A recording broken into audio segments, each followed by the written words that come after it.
What's up, everybody? What's up? This is Super Mike, part two, part two. Waging war by zip code. Are you buying your own murder weapon?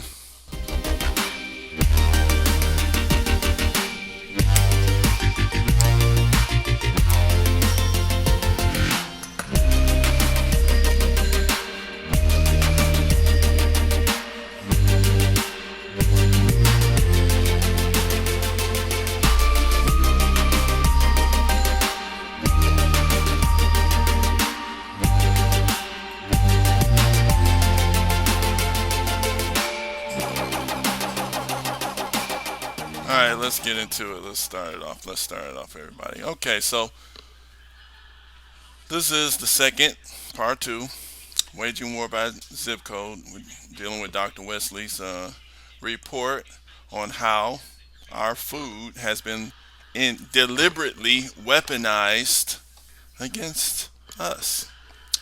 And I put this particular meme up because I think it is very true.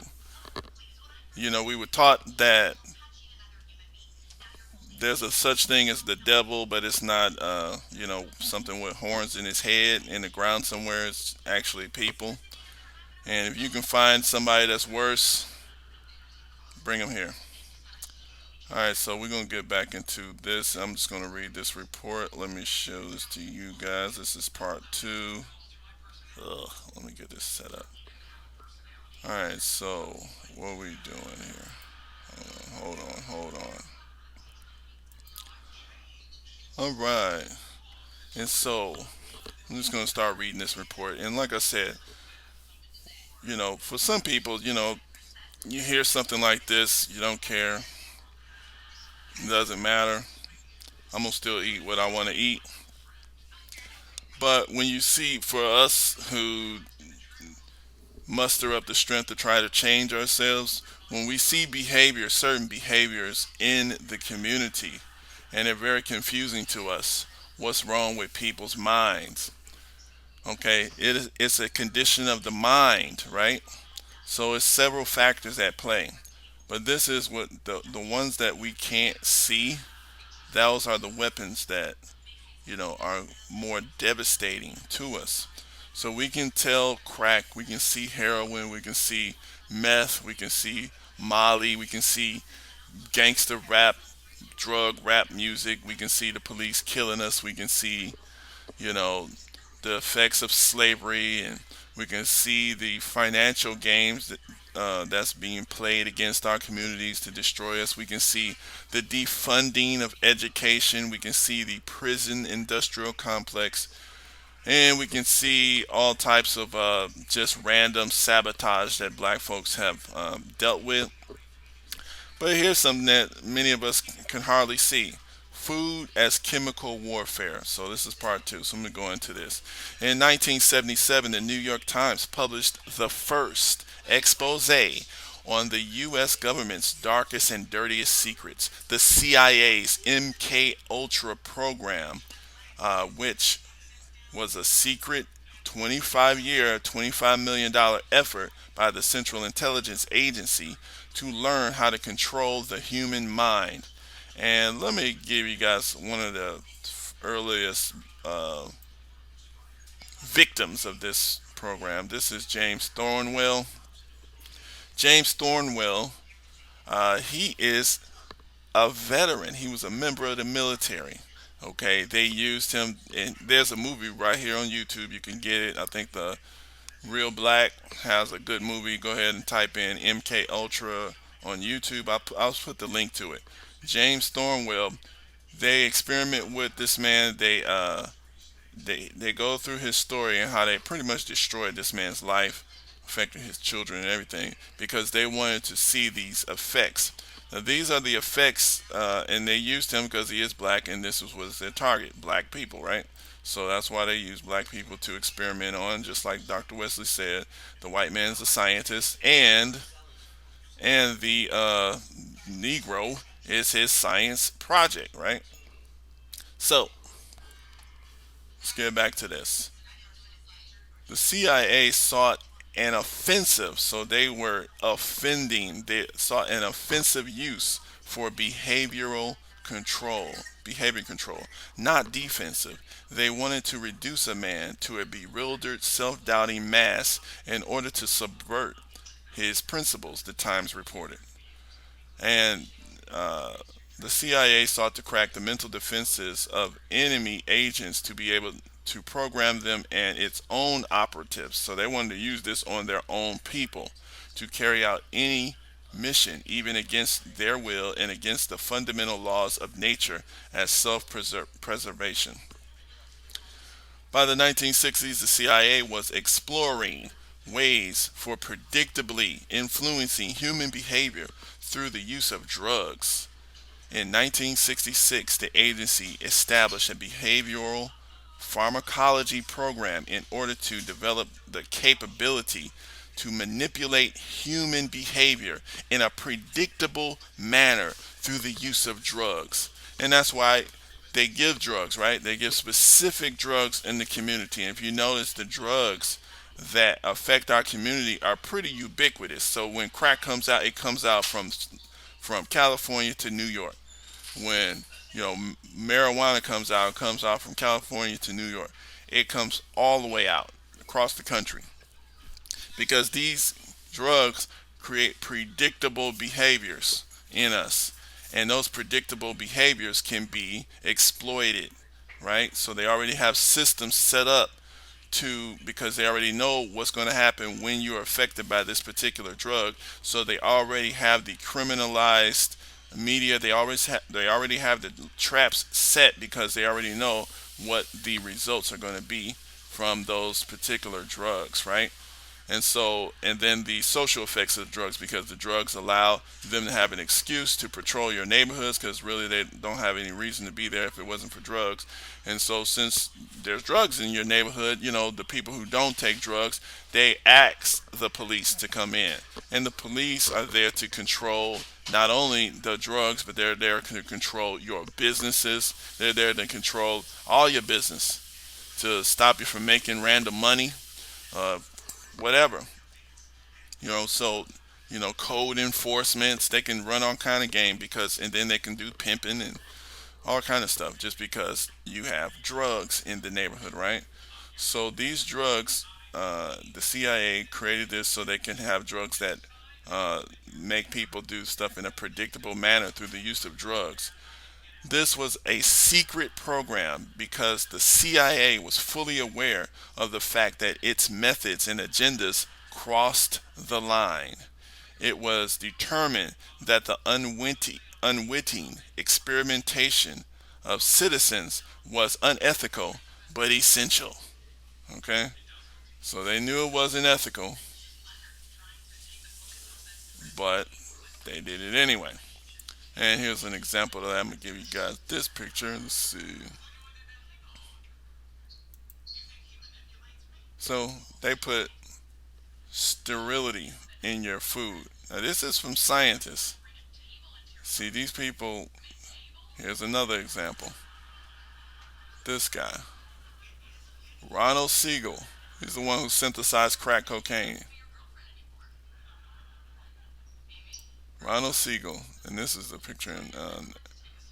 They're experimenting. This is from a newspaper article. This is in Dr. Wesley's book, uh, The Assault on Black Manhood. So let's get back to this here. Let's get back to this. So here's some good. Uh, so this was a secret program because the CIA, they basically felt they knew that it was unethical to experiment on random people, but they felt it was essential because they have a problem, which is called the black problem. They want to figure out a way to deal with us. They knew that we're outpacing them in birth rate, and they're going to be diminished. So that's the problem that they were faced with. Thus, there was always a cover story to hide the true operations. Here we go back to the story. Right, one thread running through throughout the documents was the need for extreme secrecy about the project, minimum documentation of planning and approval of test programs, and a realization that any disclosure could severely embarrass the CIA. Its inspector general said in his report that testing MK Ultra substances or devices on unwitting subjects, while important, was not as important as the risk of serious damage to the agency in the event of compromise of the true nature of this activity. Okay? So they have to keep it secret. And then if something gets exposed, they have to always have a BS cover story. Oh, they spin it. How do you know this? And we see this every time. Just like, for example, they can show us even today. You can get something directly on camera, but there always some type of explanation. We need to see the whole story. How do we know the person didn't have drugs? You haven't worked in that job before. It's very dangerous. Spin. They're masters of spinning, redirecting the mind. They redirect anger. They're masters of that. So this is sociological methods that they've have tested on the population so that they can divert our attention. So the CIA assembled an extensive network of non-governmental scientists and facilities to conduct much of this unethical and even illegal research and weaponization of chemical and biological agents. This network involved 80 institutions, including 44 colleges and universities. All right. And the mind control experiments were conducted by a network of doctors that included leaders of psychiatry and the major medical schools. The CIA funded these CIA doctors by clandestinely channeling money through the private medical foundations and military offices, such as the Office of Naval Research. So when you see your colleges having a problem getting money, black colleges, the HBCUs, we see why.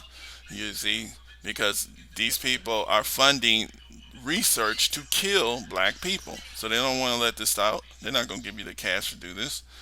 All right.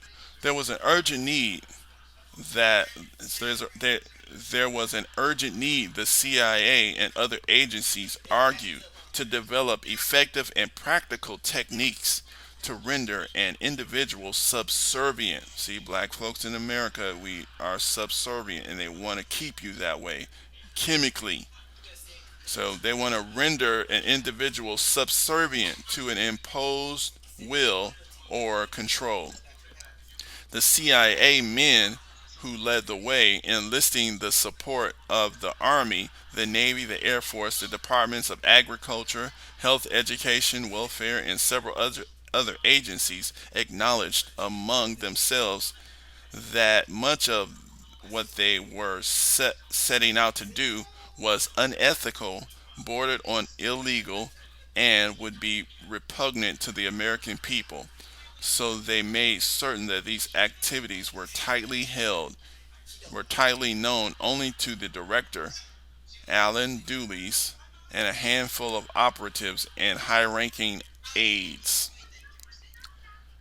The use of the Department of Health, Education, and Welfare by the CIA is important for our discussion, as is the use by the CIA of the Department of Agriculture, not to be left out the Food and Drug Administration, claiming, right, to be the nation's foremost consumer protection agency. Lie. In fact, the FDA assisted the CIA, assisted the CIA's secret mind and behavioral control program. Indeed, the FDA is described as the CIA's junior partner. So that's the CIA is Batman and the FDA was Robin, right? And that's by the New York Times article, 1977. The brother Dr. Wesley, he always puts his footnotes right there, so you can look it up right there on each page. You can look up the sources of each one of these claims that he makes. So he's very good with his documentation.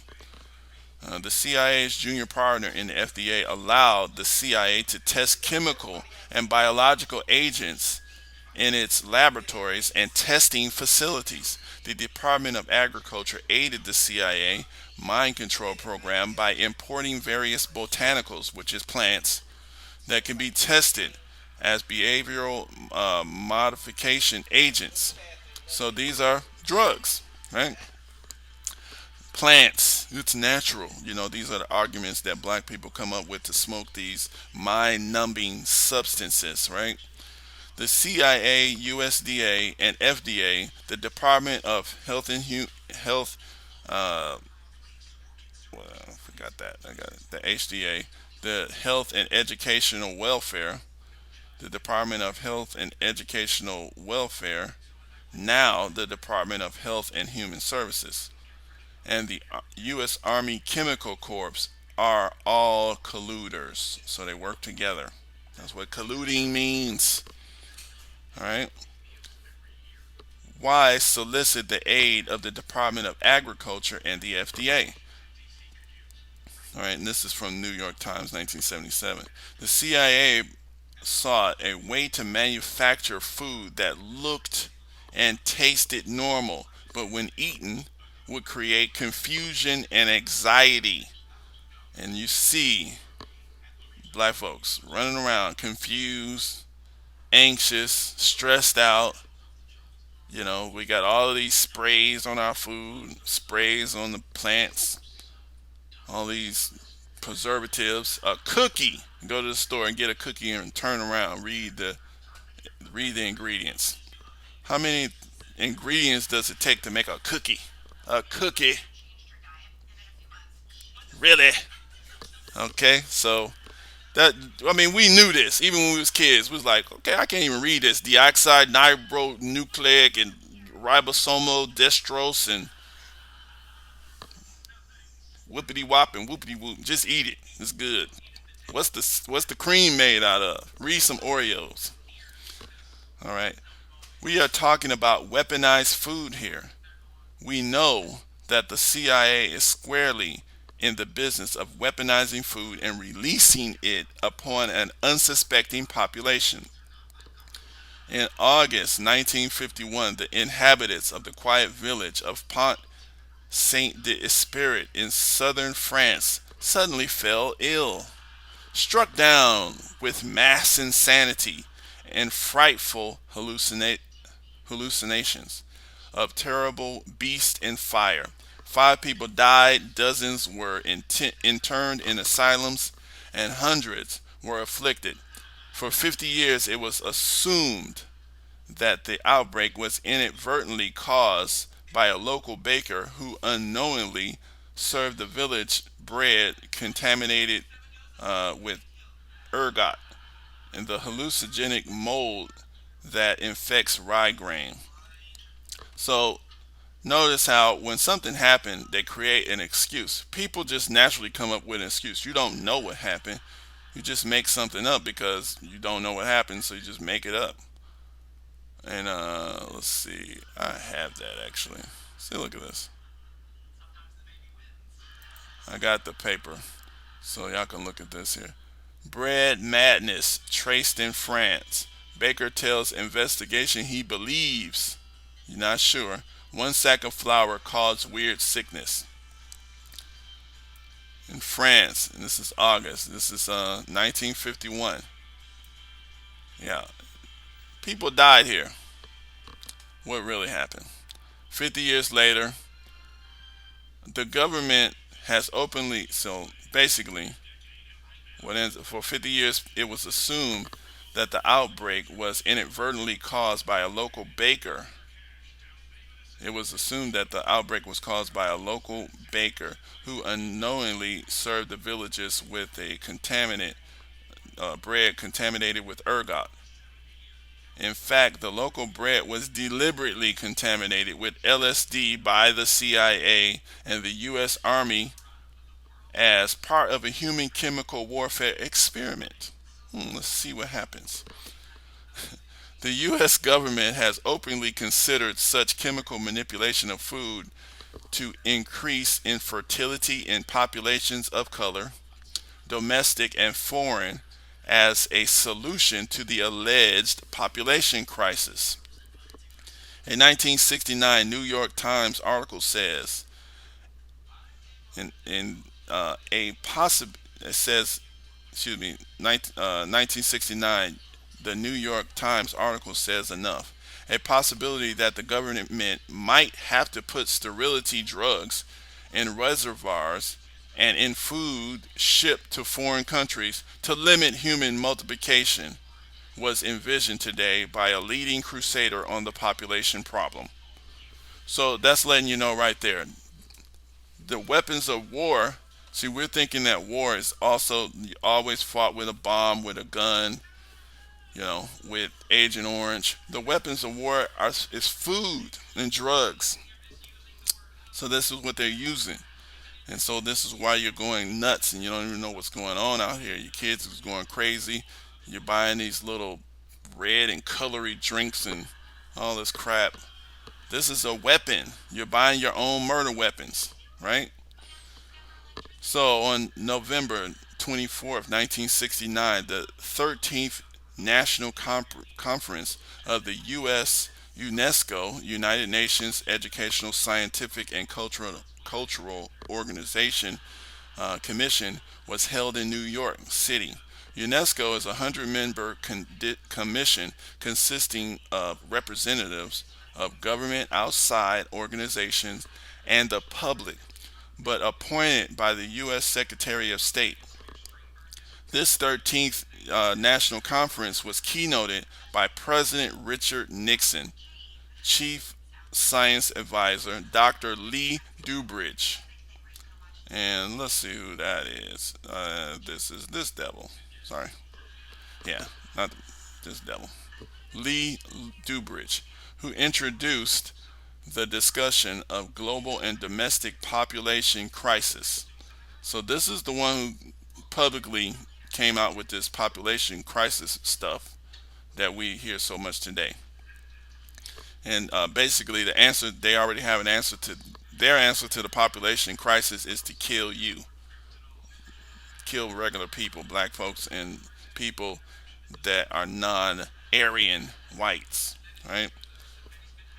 So Lee Dubridge, who introduced the discussion of the global and domestic population crisis and called for zero population growth, which is stupid now we know because look at China, it's old and they're going to be having problems in a few years because they killed like 2, 3 generations of their babies, and now the boys are running around with no women, and then they have to go, mix with other nations, and the Chinese people having a problem with finding. Chinese men are angry because they're trying to find another Chinese woman. So this guy, he wanted zero population growth rate. President Nixon had already pointed to the underprivileged in America as birth control targets. And you can read the poor and the blacks. Dr. Dubridge admonished that population control should be the prime means number one, should be the prime task of every government. So he's telling UNESCO, this 100-member commission, that population should be the prime task of every government. And Dr. Paul Ehrlich, I can't even remember this guy. Dr. Paul Ehrlich, this guy. Dr. Paul Ehrlich of Stanford University declared, our first move must be to convince, see, media, our first move must be to convince all those we can that the planet Earth must be viewed as a spaceship of limited carrying capacity. I think that 150 million people, 50 million fewer than there are now, and this was in 1969, would be an optimal number to live comfortably in the United States. And so a reduction of the 1969 American population by 50 million is envisioned. The methods entertained during the discussion include compulsory family regulation, changing tax laws to discourage reproduction, make it harder for people to have babies and take care of themselves. Even the addition of a temporary sterilant in staple foods. So they're going to poison. See, this is in 1969. They were planning what they were going to do. They want to make it harder for you to have children and take care of your kids. They want to, so they're going to make you poor. Then they want to sterilize the kind of food that you eat. So they want to uh, add a temporary sterilant to staple foods or to the water supply. Staple foods, this could be done by doctoring foods sent to underdeveloped countries. But other nations already are suspicious of our motives, said Dr. Ehrlich. But the American Negro is not sufficiently suspicious of his 400-year-old open enemy, so that method will work domestically. And that's Dr. Wesley. In any case, according to Dr. Ehrlich, these draconian methods are a better alternative to Armageddon. See, so they're looking, and that's Armageddon is religious language. So for the people who think that they can ignore a religion when you're dealing with global and geopolitics and this game of war, you're fooling yourself because the people in the highest offices with the power, they use the strategies of the religious, they use religious language and they use these ideas to communicate. And you need to understand what they're talking about when they're talking about Armageddon. And every human institution, school, university, family, government, and international agencies such as UNESCO should be set as its prime task. So basically, he wants everybody to kill people. So that way they won't have a population bomb, according to him. In 1977, Dr. Ehrlich co authored with his wife Anne and John Holdren the book Ecoscience, Population, Resources, Environment, in which they at least entertained or even endorsed the use of horrifying measures to reduce population, such as compulsory abortions, which we seeing kind of now, as well as sterilizing of segments of the population by introducing drugs into the water supply and their staple foods. Who is John Holdren? See, John Holdren, this guy. Who is John Holdren? These are people that's hanging around right now doing stuff you don't know. You think that Future is the problem. You think that, Lil Wayne is the problem, and all of these people that's talking about smoke drugs, whatever they're talking about. It's these people. These people are doing the most damage. Who is John Holdren? He later became President Barack Obama's science star, appointed director of the White House Office of Science and Technology, and co chair of the President's Council of Advisors on Science and Technology. We thus see that the government has never been shy about doctoring food with chemicals that could induce infertility, just as the most honorable Elijah Muhammad warned us that our enemies would do. And so this is why I started off with this, right? And of course, this is what they want. They want you smoking weed, thinking that that's good for you, because they use the psychology as well. They use the propaganda machine to incentivize you, to tell you it's okay for something that is killing you. Something that's going to kill you is okay. And that's what they want you to do. That's what they want you to roll with. And so we're about to end this off, but yeah, we need to stop doing this. We need to stop buying our own murder weapons. We need to take it seriously. Take it seriously. Change it one by one. You may not be able to change it all because depending on where you live, but I know y'all can stop drinking those little colored drinks and those little, what's those little barrel juices? You know that's poison. Potassium sorbate and all the chemicals in the cookies. You know, at least try to replace it with something with less toxic stuff. And then, you know, just Google some of those chemicals. You'll see that they attack your biochemicals such as your testosterone. They attack your estrogen, or they add to your estrogen. They make you crazy, unstable. You know, if something is attacking your serotonin levels, that is going to get you depressed. So whether it's medicine, whether it's food, whatever. So everybody, that's pretty much it. Conclusion to the day. Peace.